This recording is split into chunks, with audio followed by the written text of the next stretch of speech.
Son las 9 de la mañana con 7 minutos. Estamos ya de vuelta del comienzo musical del programa del día de hoy y ya con nuestros invitados e invitadas instalados para poder dar pie a este primer panel electoral de Enlace USACH de lo que tiene que ver con esta campaña. Explicábamos ahí al comienzo del programa cómo va a ser la dinámica que vamos a tener durante los días martes y jueves con distintas candidatas y candidatos a la Cámara de Diputados. Y vamos a saludar a quienes nos acompañan en este panel inaugural con miras a esta campaña. Saludamos de inmediato a Bárbara Brito, candidata a diputada del Partido de Trabajadoras y Trabajadores Revolucionarios por el Distrito 10. ¿Cómo estás, Bárbara? Muy buenos días. Hola, buenos días.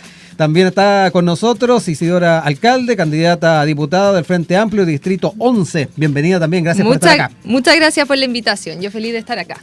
Y completa además nuestro panel de hoy, César Vega, candidato a diputado de Renovación Nacional por el Distrito 8. También bienvenido, César, gracias por acompañarnos. Muchas gracias, Rodrigo, por la invitación. Como decíamos al comienzo del programa, hemos propuesto dos temáticas el día de hoy para ir abordándolas junto a quienes nos acompañan en esta oportunidad y hemos querido comenzar con temas que tienen que ver con seguridad. Aquí quiero poner sobre la mesa algunas temáticas que han estado marcando no solamente la gestión del actual gobierno, sino que además elementos que también están presentes en el debate a nivel presidencial y también político. Ha marcado, por ejemplo, la creación del Ministerio de Seguridad dentro de esta gestión. Si nos remitimos además a la cuenta pública del presidente el pasado 1 de junio, él apuntaba a la aprobación de 60 leyes que han permitido modernizar la seguridad hasta justamente ese mes de junio. Otro elemento importante a tener en agenda es el segundo trámite parlamentario en el Senado de la Ley de Seguridad Municipal. Y si queremos hablar un poco también del debate que se ha dado, está el tema de cómo por ejemplo, se controla las fronteras en el norte, lo han planteado algunas candidaturas, el tema de presencia de cámaras, carabineros en las calles. Lo otro, no ha estado exenta la idea de tener Fuerzas Armadas en las calles. Son algunos temas que han estado marcando la agenda y que quiero poner sobre la mesa a la hora de ejemplificar cuáles son los puntos que han estado particularmente presentes en el análisis y también en la discusión sobre estas temáticas. Pero quiero ir de inmediato con esta agenda de seguridad junto a ustedes para que me cuenten un poquito en una primera instancia, desde una perspectiva bien general, cuáles son desde su perspectiva los temas importantes a tomar en cuenta a la hora de pensar también si llegan hasta el Parlamento. Bárbara, parto contigo. Sí, bueno, primero, no puedo dejar de nombrar que estamos a puertas de que ocurra una nueva intercepción de la flotilla Sumud, de que está a camino rumbo a Gaza. Creo que es muy importante porque a nivel europeo se están todos movilizando, hay huelgas generales, paralizaciones, en apoyo a quienes hoy día están enfrentando el brutal genocidio en Gaza. Y me parece importante decirlo cada vez que nosotros podamos, no guardar silencio y también hacer eco de esas movilizaciones independientes que se están desarrollando. Los portuarios de Génova, por ejemplo, impidieron que se cargara material bélico que iba rumbo al Estado ilegítimo de Israel. Entonces me parece muy importante que nos pleguemos a esas movilizaciones, que nos pleguemos con toda la solidaridad a la lucha por Palestina. Así que, dicho eso, voy al punto de seguridad. Me parece que no es un tema fácil, no hay soluciones fáciles, lo primero que quiero marcar. Lo segundo, creo que acá se dice mucho, bala, vamos a minar, vamos a poner minas antipersonales en la frontera, pero creo que hay mucho populismo penal y hay que ir al problema de fondo. Y hay dos cosas ahí que me gustaría plantear. Una, que es la discusión del secreto, de la apertura del secreto bancario, que tiene que ver también con cómo acelerar los procesos investigativos, ¿no? Y creo que eso es muy importante porque el narcotráfico y el crimen organizado no tienen asiento solamente en el mercado informal o ilícito, sino que tienen redes con el mercado formal. Y creo que es muy importante que esas redes se develen. El mercado formal, y además nosotros lo hemos visto con instituciones del Estado. El escándalo de las Fuerzas Armadas, el escándalo de las Fuerzas Aéreas, con más de 7 suboficiales que fueron pillados in situ trasladando o a puertas de trasladar ketamina.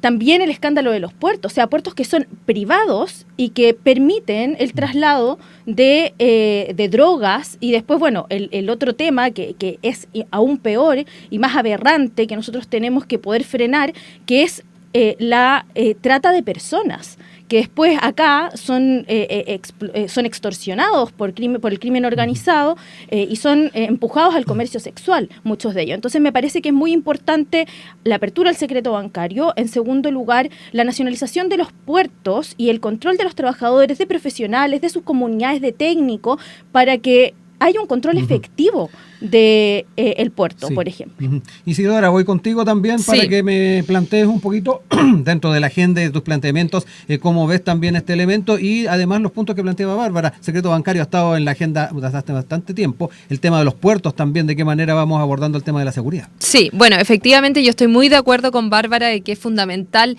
la apertura del secreto bancario. Podemos recordar que hace unos meses el Tren de Aragua lavó 12.700 millones de dólares en la banca a través de criptomonedas. Ahí también hay un tema que hoy día no se está abordando desde el Congreso Nacional. Hoy día tenemos que empezar a legislar sobre las nuevas tecnologías. Hoy día tenemos que entrar, y eso también lo planteo no solo a nivel de entrar al tratamiento de los bancos y a los giros bancarios, sino que también yo creo que es fundamental cuando hablamos de seguridad empezar a implementar nuevas tecnologías y la inteligencia artificial.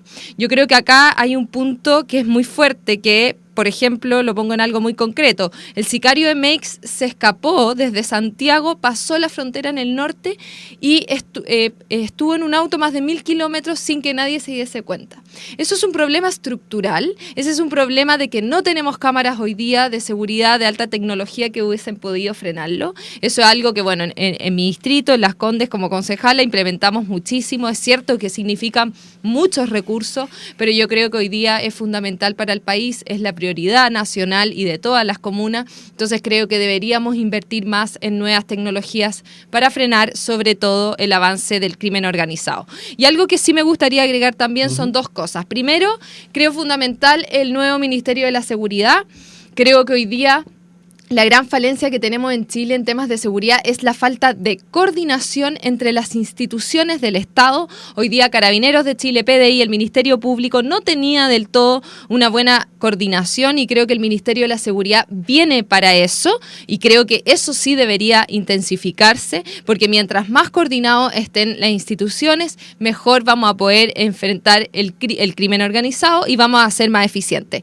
Y un segundo punto que tiene relación con la coordinación es que no es suficiente coordinar a las instituciones del Estado. Hoy día necesitamos ir más allá de nuestras fronteras. Hoy día la solución de la crisis de seguridad no se va a dar solo en Chile, se va a dar con nuestros países vecinos. Entonces yo también quiero impulsar desde el Congreso Nacional la articulación de los países de América Latina, porque el Tren de Aragua no funciona solo en Chile, sino que viene arrastrándose de diferentes países y para desarticularlo es fundamental la coordinación y cooperación internacional.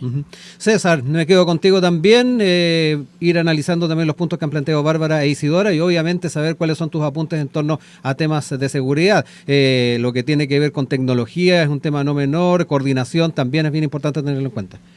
O sea, yo creo que el centro de la discusión tiene que estar en los problemas de la gente. O sea, la inseguridad hoy día se vive y se palpa en todo Chile. Eso no puede seguir ocurriendo. Yo creo que acá se preocupan de cosas menos importantes que entregarle seguridad a la gente. Te fijas, si yo levanto el secreto bancario, que hoy día existe, un juez de un tribunal puede decir que investigue tus cuentas. ¿Me entiendes? Sí, es más como un capricho el tema. ¿Qué pasa con la gente que realmente trabaja y cualquier delincuente con el del crimen organizado le levanta el secreto bancario y quiere ir a sobornarlo, digamos? ¿Cierto? A pedirle un rescate, a secuestrar a su familia. Eso puede ocurrir. Si una persona que está siendo investigada, un juez de la República puede hoy día, ¿cierto?, solicitar el levantamiento bancario y que le vean sus cuentas. Así que yo creo que ese es no es el centro de la discusión. El centro de la discusión es cómo le vamos a entregar seguridad a la gente, cómo vamos a fortalecer nuestra policía, cuáles son las ideas que nosotros tenemos y podemos abordar desde el Parlamento para apoyar esta iniciativa. Yo creo que no va por crear más ministerios, porque se ha demostrado que no hemos logrado nada. La sensación de inseguridad crece, la gente hoy día no puede andar tranquila en las calles, se escapó este sicario, ¿cierto? Entonces, cuando se escapa un sicario, como dice ahí, está bien, o sea, no hay coordinación entre las policías, no hay coordinación entre el Ministerio Público, porque son muchos estamentos que hoy día están involucrados. Entonces, al final se pasa la pelota uno con otro. Acá tenemos que ser un poco más serios, endurecer las penas, ¿cierto? Y optimizar los recursos que tenemos. Por ejemplo, ¿tú sabes cuánto es el presupuesto de la seguridad pública? ¿O de seguridad acá? ¿Lo sabes? ¿Lo saben? ¿El presupuesto anual? Sí. ¿No? 5.900 millones de dólares. ¿Sabes cuánto se lleva Carabineros de Chile ese presupuesto para poder hacer su trabajo? El 30%. Y el 68% se lo lleva el ministerio. Entonces, ¿cómo está mal repartido el fondo? ¿Me entiendes? ¿Cierto? Porque el que hace la pega son las policías que están en la calle. Yo creo que hay que abordar un poco el problema de fondo. El problema de fondo es que hoy día la gente no tiene seguridad. La gente sale a la calle, la gente no cree en ningún político, porque lamentablemente no le entregamos ninguna sensación de seguridad. ¿Cómo abordamos eso? De manera responsable, creando ideas y proyectos que busquen mejorar la seguridad de los barrios. Nosotros tenemos un proyecto que vamos a presentar y vamos a levantar la bandera por crear una policía municipal, por ejemplo, con atribuciones. Tema de policía municipal también ha estado presente en el debate durante bastante tiempo. Bárbara, te dejo tiempo ahí para hacer los contrapuntos necesarios. Sí, me gustaría relacionar por qué es importante la política frente al crimen organizado y al narcotráfico. Una cosa es que hay un libro muy bueno de Carlos Basso que me llama mucho la atención porque él planteaba que para organizaciones como el Tren de Aragua, Chile era su pedacito de cielo. Y era porque es muy fácil hacer empresas. Esas empresas son a quién reclutan, cómo generan este tipo de crímenes que se empiezan a dar más seguido, como el secuestro extorsivo, como el homicidio. Bueno, lo hacen reclutando a los jóvenes. Y lo hacen reclutando a los jóvenes que no están yendo a la escuela, lo hacen reclutando a los jóvenes que tienen trabajo precario. Entonces, si queremos una salida de fondo y preocuparnos de lo que de verdad le interesa a la gente, como dice César, de cómo impacta en las poblaciones el crimen organizado, que es muy brutal, bueno, entonces nos tenemos que preocupar de salud, de educación, de vivienda, del trabajo precario. Después vamos a pasar al problema del empleo, pero a mí me llama la atención que sean los mismos que ponen el grito en el cielo por un alza salarial que es absolutamente mínima, que son 430.000 líquidos, los mismos que se niegan a la apertura del secreto bancario. Creo que hay una relación ahí muy importante que realizar, y el secreto bancario no es cualquier cosa, es que te permita seguir quiénes son estas bandas que están reclutando a la juventud en Chile. Entonces, salidas de fondo, educación, salud, vivienda, enfrentar el trabajo precario con sueldos que sean que respondan al salario vital. Fundación solo fija en 840.000 pesos. Lo que hay ahora son solo 430.000 pesos líquidos. Isidora. Sí, no, a mí me gustaría, aclarar algo. Efectivamente, hoy día un juez puede levantar el secreto bancario, pero el proceso es muy largo y engorroso. Los países desarrollados del mundo, no es un capricho de nuestro sector, los países desarrollados tienen la apertura del secreto bancario de manera mucho más veloz, precisamente para llegar antes de que la operación ya se haya realizado, y por eso puse el ejemplo de los 12.700 millones que lavó el Tren de Aragua a través de la banca formal. Si hubiese habido un secreto bancario, probablemente hubiéramos podido llegar antes, pero llegamos tarde. Entonces, esa es la idea. Se ha hablado mucho de la privacidad.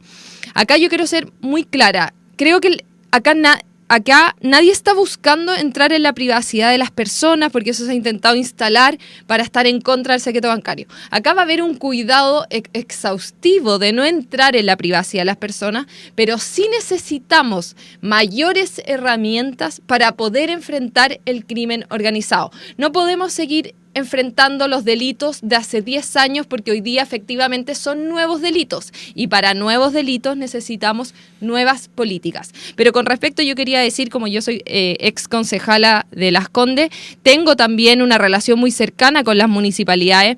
Y es cierto también, y yo estoy de acuerdo, que tenemos que avanzar de manera más rápida en qué rol van a jugar las municipalidades en enfrentar la crisis, porque hoy día es real que no están teniendo atribuciones para enfrentar el crimen cotidiano en las comunas de Chile. César. O sea, acá se trata de buscar un acuerdo transversal de cómo le enfrentamos el crimen organizado. Yo no digo que no se levante el secreto bancario, ya existe, a lo mejor agilizarlo sí. La idea es que no se ocupen contra las personas que hacen las cosas bien. Estoy de acuerdo con ella. Las municipalidades lamentablemente están súper acotadas con las atribuciones. Nosotros venimos hablando de la policía municipal desde el año 2020, que se instalaron una policía municipal ante la falta de capital humano y carabineros. Hoy día, por ejemplo, Carabineros adopta procedimientos como violencia intrafamiliar, que emplea mucho tiempo, controles de tránsito, que emplea mucho tiempo. Cuando hay un choque en una comuna, va Carabineros y tiene que ir a contratar lesiones. Ese tiempo que emplea, ¿cierto?, lo hace Carabineros.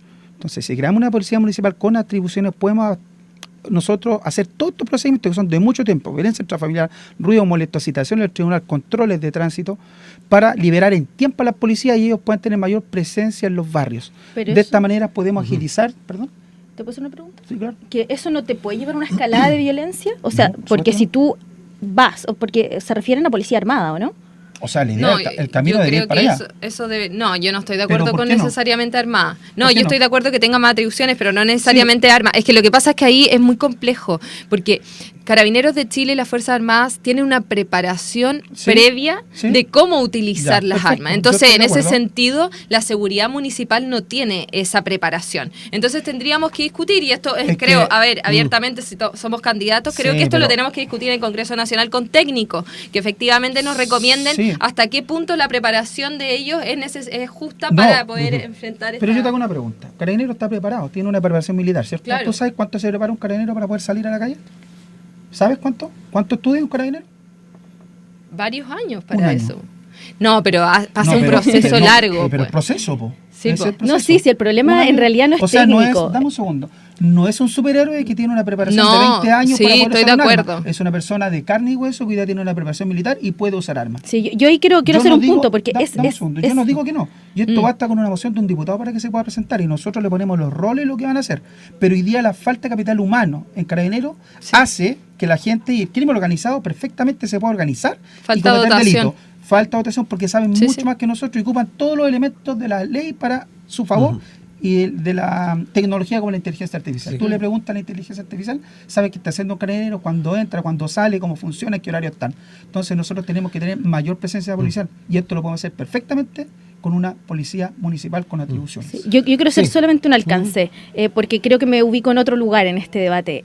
Me parece que dar más atribución a la policía, dar más atribuciones a una policía municipal, incluyendo lo que para mí ya llevaría a una escalada de violencia, que es armar a una policía municipal, en ninguna parte del mundo ha rendido créditos. Esa forma de enfrentar la delincuencia, el narcotráfico, es cosa En de ver, México y es en cosa de España ver. resultan es al cosa- 100%. No, o sea, veámoslo, funciona. pero en Estados Funciona. Unidos no ha funcionado.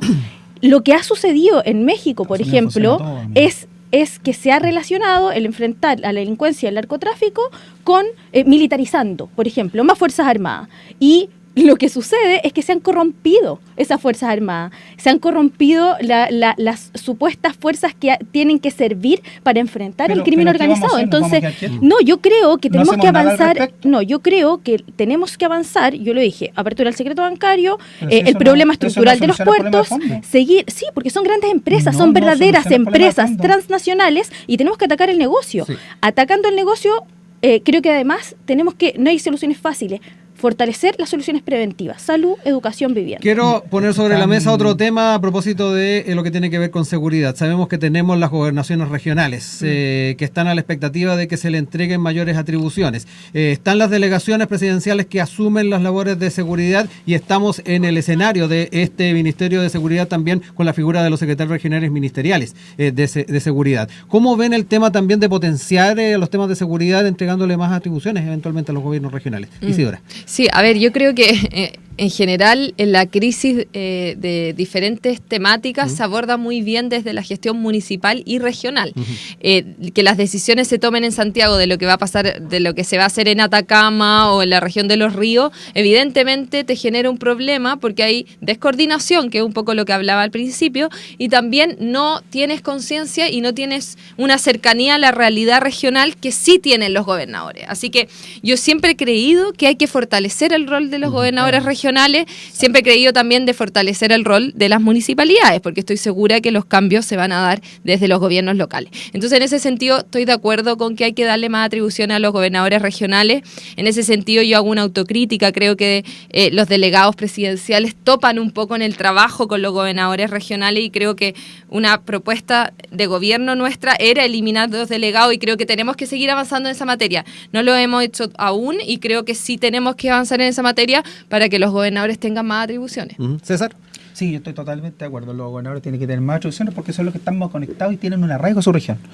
El mismo ejemplo de la Policía Municipal o la Policía hoy día que es Carabineros, PDI y la Policía Marítima dependen del Ministerio del Interior, ¿cierto? Yo creo que la Policía Municipal tiene que depender del gobernador. Tiene que existir un cargo político de elección popular a cargo de esto. porque en el próximo año, si lo hace mal, nosotros lo podemos castigar y no sale reelecto, no así como lo hace hoy día el presidente de la República y lo deja el ministro del Interior a cargo de esto y no tiene ninguna sanción electoral. Me explico, ¿cierto? Para que tenga más atribuciones el gobernador, pero también tenga más responsabilidades. Si lo hace mal, en el próximo periodo la gente no lo va a elegir y lo va a poder castigar. ¿Me entiendes? O sea, es la conexión directa con los municipios. Bárbara, para cerrar este bloque. Ya, yo creo que si hay que fortalecer algo hay que pensar qué es lo que mina el crimen organizado, y creo que el principal impacto es en la organización popular, es la organización de trabajadores, es las organizaciones vecinales. Entonces me parece que hay que pensar cómo fortalecer ese aspecto comunitario y las redes de solidaridad, porque la delincuencia, el crimen organizado se basan y se fundamentan en una sociedad que avanza cada vez más a un individualismo extremo. O sea, no por nada yo hablaba esto de mi pedacito de cielo, o sea, es para ciertos sectores un paraíso neoliberal de creación de empresas de lavado de dinero. Y ese sistema es el que después genera un individualismo en las personas, la reclusión en los hogares por miedo a salir y seguir rompiendo los lazos de solidaridad. Entonces creo que ahí hay un punto muy importante que tenemos que pensar, que es cómo fortalecemos la organización vecinal, la organización de los trabajadores, cómo los sindicatos también se ponen en disposición, por ejemplo, de junto a las juntas de vecinos recuperar los espacios públicos. Entonces eso creo que es irreemplazable por el gobierno regional, por las municipalidades. Creo que tenemos que ver qué redes reales tenemos entre las personas. Ya son las 9 de la mañana con 33 minutos. Seguimos con nuestro panel electoral del día de hoy, junto a César Vega, candidato a diputado de Renovación Nacional, Distrito 8, con Isidora Alcalde, candidata a diputada del Frente Amplio en el Distrito 11, y Bárbara Brito, candidata a diputada del Partido de Trabajadoras y Trabajadores Revolucionarios por el Distrito 10. Vamos a cambiar de tema y nos vamos a la agenda de empleo. Particularmente hoy día tuvimos cifras nuevas de línea, la tasa de desocupación, 8,6% es la cifra que se dio a conocer a las 9 de la mañana, no hace mucho rato. En el análisis, esta tasa retrocede a niveles de fines del año pasado. Economía logró crear más de 100.000 empleos. El menor desempleo se debió a que el alza de la fuerza de trabajo creció 0,9%, siendo menor a la presentada por las personas ocupadas, que fue de 1,3%. Es parte de los datos del momento del empleo que nos permiten dar contexto a lo que queremos conversar el día de hoy, y donde hay varios temas, que va a ser interesante ver cómo obviamente reactivamos el tema del empleo, lo otro, lo que tiene que ver también con la agenda que ha tenido el actual gobierno en este ámbito, y lo otro importante, durante el fin de semana el ministro Nicolás Grau aseguró que antes que termine la administración van a presentar una reforma al sistema de empleo público. Vamos a presentar una reforma, de hecho durante esta administración eso es lo que estamos trabajando con las asociaciones de empleados públicos, un tema que ha estado además en el debate a propósito de las características que asume este tipo de empleo. Pero quiero escuchar las propuestas que tienen ustedes en lo que tiene que ver con empleo, reactivación, crecimiento, que obviamente muchas veces se plantea este enlace que se tiene entre ambos elementos. Quiero conocer las propuestas. César, quiero empezar contigo. O sea, está bien, como tú lo dijiste, el empleo llegó al 8,6% en Chile y el 8,9% en la región metropolitana, y más un 10% en el empleo de la mujer. Eso es una cifra catastrófica hoy día para lo que estamos viviendo, ¿cierto? Considerando que tenemos un país que está sin pandemia, un país hoy día que puede traer la inversión internacional, pero este gobierno se ha preocupado más de apretar al emprendedor, ¿cierto? Que ayudarlo. ¿Te fijas? Yo creo que hoy día, para que se pueda reactivar el empleo, nosotros tenemos que incentivar bajas tributarias, por supuesto, a los emprendedores para que puedan contratar gente. Hoy día un emprendedor prefiere hacer el trabajo él que contratar a una persona, y eso se traduce a desempleo. Hoy día el trabajo informal bordea el 25%, que no está regulado. Si esas personas estuvieran, digamos, del lado de la ocupación formal, sería una cifra peor aún. Entonces, ¿qué vamos a hacer nosotros? Tenemos que hacer incentivos tributarios, como dije, a la empresa, a los empresarios, a los emprendedores, para que podamos capitalizar con empleos. También tenemos que incentivar en las regiones formaciones para lo que necesite la región, porque muchas veces se ofrecen empleos que no están de acuerdo a la necesidad de cada región. Entonces eso imposibilita que los empresarios o los empleadores del sector puedan contratar a las personas. Te fijas, también tenemos que incentivar a las empresas, ¿cierto?, que contraten jóvenes, contraten personas adultas, que hoy día es muy difícil conseguir un empleo si tú eres adulto, y también hay que apoyar en créditos blandos a las pymes y a las microempresas para poder obtener un crédito. Obtener un crédito es catastrófico, o sea, las tasas de interés son altas y si tú te equivocas las penas son del infierno.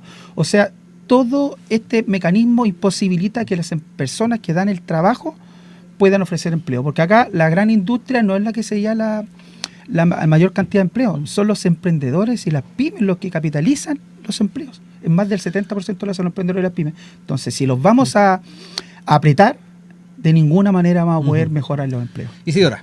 Ya, a ver, primero quiero terminar con el tema de seguridad. Según la Dirección de Presupuesto, el 51% va a carabineros, no el 31% como informado por la DIPRES. El 51%. 2024, no.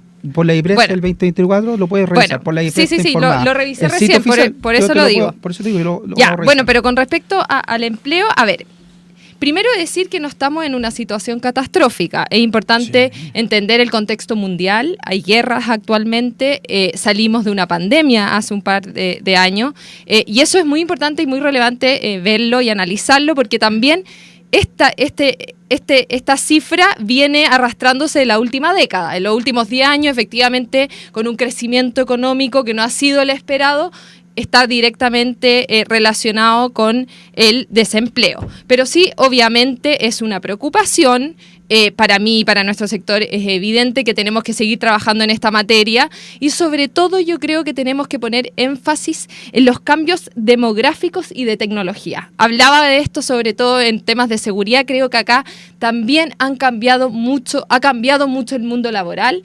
Con las nuevas tecnologías va a seguir cambiando y tenemos que pensar nuevos mecanismos de cómo nos adaptamos a los nuevos tiempos. Y en ese sentido creo que como país probablemente no hemos puesto todos los esfuerzos y hay que seguir poniéndolo en esa materia. También creo, y algo que plantearon es el tema de los empleos informales.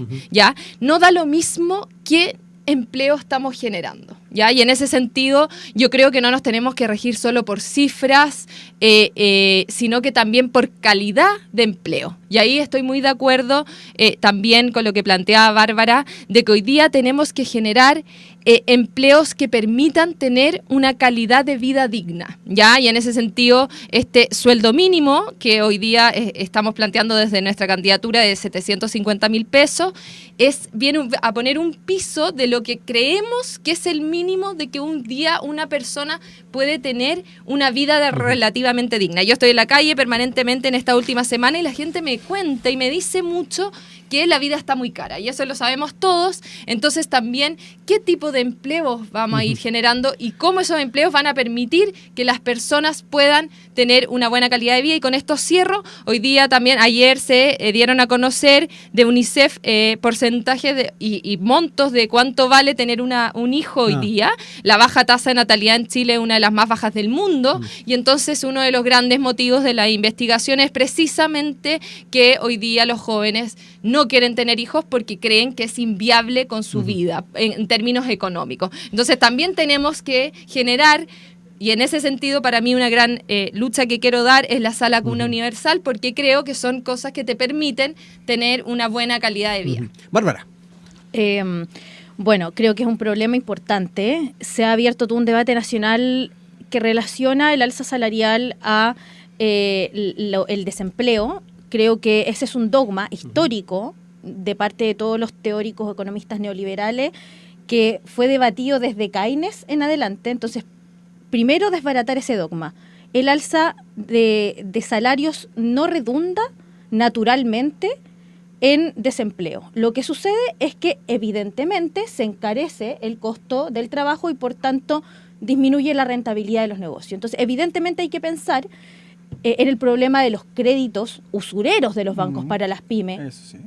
Hay que pensar en cómo los grandes monopolios fijan los precios para muchas pymes que tienen que vender sus productos, y entonces los monopolios fijan precios que les dejan ganancias mínimas también. Entonces, el control de precios es un problema. Creo que ahí hay algo que enfrentar, pero después el problema del salario es un debate en sí mismo, y las personas necesitan una mayor solvencia en el salario, que significa los arriendos, que según Fundación Sol copan hoy día la mitad del sueldo, o sea, y más de la mitad del sueldo, o sea, 430.000 líquidos, 300 se van a un arriendo, porque eso es por lo bajo lo que cuesta un arriendo para una persona, en cualquier parte de Santiago. ¿Para qué decir en los lugares que son más cotizados? 2.000 pesos, ponle, de alimentación por día. Y además, la plata que tú gastas ya en ir al trabajo, donde te ganas esos 430.000 pesos, se te fue. O sea, es invivible vivir con 430.000 pesos, porque no digamos 500, los 525.000, 530.000, lo que está el salario mínimo hoy, no es bruto. O sea, tenemos 430.000 líquidos con lo que la gente tiene que vivir. Eso es invivible. Entonces, me parece que tenemos que, a la vez que pelear por un salario, nosotros decimos 840.000 porque nos basamos en el estudio de la Fundación Sol, en realidad. Creemos que tomamos esa expertise. Y en segundo lugar, por el tema del desempleo, nos parece que hay que seguir avanzando en la reducción de horas de la jornada laboral para que además se pueda repartir la jornada entre los empleados y los cesantes sin reducción de sueldo para generar más empleo y, en segundo lugar, un plan de obras públicas nacional para crear más empleo que además te permita enfrentar la seguridad, por ejemplo. Entremos en esas claves, César. Ahí hemos tenido también propuestas de Isidora, de Bárbara, y quiero poner otro tema sobre la mesa y que tiene que ver con el sincerar también el tema del mercado laboral a la hora de pensar en el tipo de profesionales que estamos generando. Te dejo también ese tema para que lo podamos desarrollar. Bueno, quiero hacer un paréntesis. Cuando tú dices, Isidora, ¿cierto, Isidora? Cuando tú dices que ustedes proponen un sueldo vital de 750.000 pesos con tu bandera, digamos, presidencial, recuerde que ella fue la ministra del Trabajo y aumentó la tasa de desempleo con el actual sueldo mínimo. Yo no digo que no se suba el sueldo, pero alguien tiene que pagar, porque desde tu escenario es muy fácil decir vamos a subir el sueldo mínimo, pero alguien tiene que pagarlo y no lo vas a pagar tú.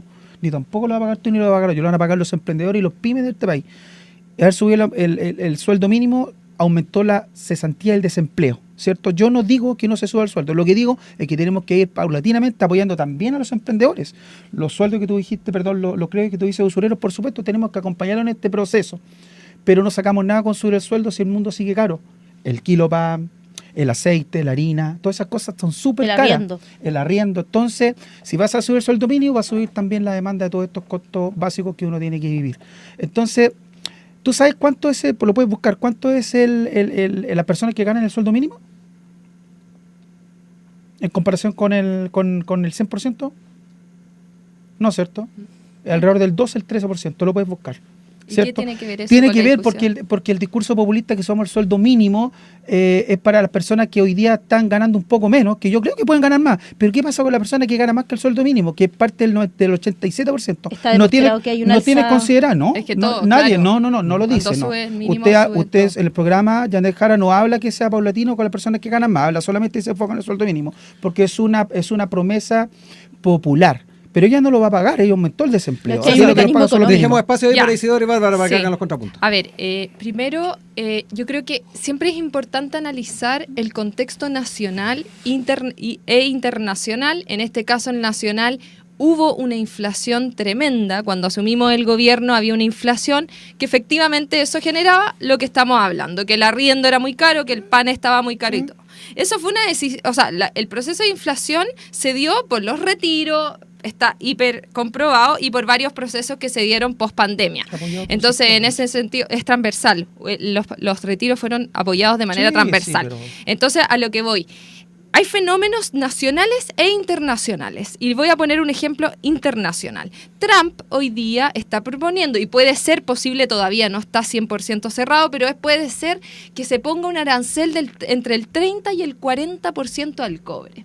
Entonces yo digo, ¿cómo vamos a hacer para enfrentar esta situación que nos afecta directamente a la economía y directamente nos afecta a los sueldos? ¿Qué propongo yo? Por ejemplo, es diversificar las relaciones comerciales. Yo creo y estoy segura que no podemos depender de posibles gobiernos autoritarios de países tan importantes como Estados Unidos, sino que tenemos que empezar a potenciar relaciones con otros países, por ejemplo, de Asia-Pacífico. Entonces, en ese sentido, creo que también hay decisiones que son macroeconómicas, que son decisiones que van mucho más allá de, por ejemplo, el sueldo mínimo, y podemos hablar del sueldo mínimo también, pero también yo estoy proponiendo otras cosas, como por ejemplo diversificar las relaciones comerciales, precisamente para que decisiones que tomen otros países no tengan un golpe tan fuerte en el día a día de las personas en Chile de clase media y de otro tipo de clase social. Bárbara. Yo partiría con una pregunta diferente, que es, en vez de quién se va a hacer cargo del costo, es por qué son siempre los trabajadores quienes tienen que pagar los costos, porque el trabajador en cualquier pyme, mediana empresa o gran empresa trabaja y gana, su trabajo vale más de lo que le pagan. ¿Por qué el costo tiene que siempre cargar sobre las y los trabajadores? Esa es mi gran pregunta. Y creo que eso tiene que dejar de ser así. Pero aún así me parece que es válida la pregunta. Bueno, pero ¿de dónde vamos a sostener el empleo? ¿De dónde vamos a me parece que es válida y creo que hay que responder. Chile tiene un problema y una oportunidad. El gran problema es la desigualdad. Un 1% se lleva el 50% de las riquezas. Y tiene una gran oportunidad. Tiene el cobre, que además se ha estabilizado en un precio alto. Desgraciadamente el teniente ha tenido cifras a las bajas. Yo quiero mandar un saludo a todos los trabajadores del teniente que hoy día están paralizados. Los tienen sin trabajar después de la terrible tragedia que ocurrió y además los amenazan con despidos. Creo que tiene que dejar de cargar sobre los hombros de los trabajadores. Tenemos el cobre y yo iría más allá de la diversificación. Para mí hay que renacionalizar el cobre y ponerlo a funcionar bajo el control también de las comunidades científicas que viven en este territorio y no por las transnacionales que saquean nuestros recursos naturales y que se llevan a manos llenas las riquezas. Entonces, no tiene que cargar en las manos de los hombres de los trabajadores los costos de las alzas salariales, con desempleo, con inflación, porque esos son los mecanismos para que las alzas salariales tengan impacto de nuevo en los trabajadores. Eso no es natural, eso lo hace consciente como política, sobre todo un sector del gran empresariado, que es lo que yo creo que se tiene que llevar el costo. Y en segundo lugar, hay riqueza para poder generar empleo. César, quedémonos con estos puntos. El tema de la desigualdad ha estado presente en la discusión desde hace bastante tiempo y además el de las ventajas a nivel país en cuanto a materias primas. Estamos hablando del cobre, obviamente también está el factor litio en el análisis. ¿Cómo ves también esos elementos a la hora de ir apalancando y potenciando el empleo? O sea, yo creo que lo que ha administrado el Estado no ha funcionado bien. ¿Me entiendes? Por eso cuando tú dices nacionalizar, ¿cierto? El cobre, ¿eso quieres? Claro. ¿Cierto? Hoy día sabemos cómo administra, por ejemplo, este gobierno. Pero yo no dije que lo administra el Estado. Ya, perfecto. Pero hoy día, ¿cómo llevamos esto al empleo? Siempre tiene que ser con incentivos. Por supuesto tiene que ser con incentivos, porque las personas, los profesionales hoy día no están de acorde a lo que están estudiando para poder ejercer su trabajo. Te fijas, no hay ningún incentivo. Estudiar es caro. Y si no tenéis lucas no lo podéis hacer, si no te quiere un crédito a del Estado. Entonces, en esa lógica, yo creo que la empresa hay que comprometerla, ¿cierto?, a que puedan también hacer un gesto social y tener una responsabilidad social con todo, digamos, las personas que trabajan ahí. Yo no digo que el trabajador no gane más, por supuesto, todos queremos ganar más, es innato, pero ¿cómo vas a lograr eso si le están metiendo la mano al bolsillo al emprendedor? Imagínate que hoy día este gobierno está más preocupado de cobrarle impuestos a las 50 transferencias que hoy día presentar un programa de seguridad serio. Es que yo creo que le están metiendo la mano al bolsillo al trabajador y que trabaja por eso la persona, por eso ya no... todo, si el trabajador hace una venta, porque la persona tuve marketplace está lleno, un trabajador hace una venta, sobre las 50 transferencias le cobran un impuesto. De eso está preocupado el Estado hoy día, no de fortalecer el emprendedor, no de fortalecer las pymes y las empresas para que puedan recibir trabajadores profesionales que estudien con un incentivo en la universidad, en los preparatorios, ¿cómo se llaman estos? Los estudios técnicos, ¿cierto? No están hoy día... Bueno, yo quería agregar precisamente sobre eso. Creo que hoy día también tenemos un problema estructural de que están saliendo jóvenes de las universidades porque el desempleo es el 8,9%, pero en la juventud es cerca del 16%. Imagínate. Entonces, efectivamente hoy día estamos teniendo un problema de que los jóvenes salen de la universidad y no están teniendo trabajo, porque todos estudian un poco lo mismo. Entonces yo creo que también tenemos un desafío como país de cómo fomentamos la educación técnico-profesional, precisamente para lo mismo un poco que hablaba de diversificar relaciones comerciales, también diversificar el mundo laboral y las especialidades para que puedan optar a diferentes tipos de trabajo, sobre todo con la implementación de las nuevas tecnologías que es finalmente el empleo del futuro. Isidora, mira, hay que hacer un paréntesis ahí. todos los jóvenes que están estudiando, perfecto, nosotros los necesitamos. Pero ¿qué pasa con la inteligencia artificial? ¿Sabe cuánta gente está dejando sin trabajo? Sí, po. En Albania nombraron una ministra, cierto, sí. de presupuesto por el tema de la inteligencia artificial. Nos está reemplazando. Espero que tú llegues al Parlamento y que vamos a llegar al Parlamento y tengamos por lo menos un acuerdo. Que la inteligencia artificial no reemplace Claro, el trabajo de pero- nuestros jóvenes claro. profesionales O al revés, y tampoco la mano de obra. Que hasta cierto límite le pongamos nosotros una raya. Sí, ¿Cierto? o Que puede pod- ser ocupado en contra de la corrupción, ¿Bárbara? contra el crimen organizado, pero nunca en contra del trabajo de nuestros jóvenes, de nuestras familias. Pero es que por eso hay que poner una reinventar el raya. trabajo. Por eso, Hay que pero reinventar la el inteligencia trabajo. artificial va a seguir avanzando y desde el Parlamento podemos frenar hasta donde nosotros queremos que llegue y no perjudique O el sea, hay que trabajo. regularla, yo Por creo. supuesto. O sea, yo Eso creo tenemos que que tener acuerdo. la inteligencia artificial puede ser un gran aliado. O sea, hay que reinventar el trabajo, pero también hay que pensar por qué la reducción del trabajo no puede la inteligencia artificial generar la misma producción y por tanto las mismas ganancias y a su vez dar más tiempo a las Eso. familias, más Sí, tiempo sí. libre del ocio, Pero es de que- cultura, del arte. Ya. Creo que ahí hay una decisión. Estamos acostumbrados en estas sociedades a vivir con mucha, como al límite, no me acuerdo si fue Bezos o quién de estos grandes magnates a nivel mundial ya, pero puso una jornada de 60 horas, o sea, una locura. Yo creo que el hacia dónde tenemos que avanzar como humanidad es a pensar sociedades diferentes, donde nosotros podamos disfrutar del arte, de la cultura, de la política también, de las ideas, del debate. Hoy día no es posible. Quizás la inteligencia artificial pueda ser un aliado. Sí, César. es Sí, cierto. pero un aliado ¿está dónde tú quieres que sea un aliado? O sea, yo, por supuesto, un aliado, pero que nosotros tenemos que ponerle una raya. Esto está ocupando puestos de trabajo de jóvenes que hoy día estudian, por ejemplo, community manager. Tú le pides un trabajo Pero de esa community empresa manager y sigue lo ganando hace lo mismo. la inteligencia artificial. No, Sí. por supuesto. Si el community manager es una persona que estudió para prestarte un servicio a ti, hoy día lo puede hacer. O sea, es periodista. Sí, o pero lo publicista. puede hacer, te lo puede reemplazar. Y para allá está caminando porque le sale más barato, no falla, no pide, trabaja más de 40 horas, o sea, hace lo que quiera, la inteligencia artificial es más barata. Nosotros tenemos que poner un punto de centro en donde les vamos a permitir llegar, si no se va a comer el trabajo de los Yo creo profesionales. que, yo creo que es una ilusión creer que nosotros vamos a frenar la inteligencia artificial. Yo creo No. que la vamos a regular. Regular, Y ahí, sí, y pero ahí estoy hasta de dónde acuerdo. queremos nosotros que reemplace el trabajo de nuestros Sí. jóvenes y nuestra Yo mano creo de obra. que es una oportunidad, como Eso dice es la lo que Bárbara. tenemos que hacer. Yo creo que nos puede ayudar a reducir las Sí. jornadas laborales y a ser más felices. Yo también creo que puede Ya, ser una perfecto, oportunidad. perfecto cuando tú lo ocupas como aliado tuyo, pero ojo, no te sacan nada con reducir la jornada laboral si llega a tu casa y tenés 5 horas de taco. O sea, tiene que ir de la mano hoy día con la conectividad del transporte público. Porque si no te va a pasar la hora en el taco a la hora que tú pretendes no trabajar. Y con la flexibilización laboral. Claro. Oigan, son las 9:54. Yo quiero darles las gracias por habernos acompañado el día de hoy a abordar estas temáticas. Son muchas las cosas que podemos abordar al alero de esta próxima elección, pero quisimos escoger estos primeros temas para además inaugurar este panel electoral con ustedes el día de hoy. Bárbara Brito, Isidoro Alcalde, César Vega, muchas gracias por haber estado hoy día acá en Enlace Muchas Social. gracias. Muchas gracias por la Saludos a la gente del invitación. Distrito 8, muchas gracias Y por del la 11. invitación. Del 10.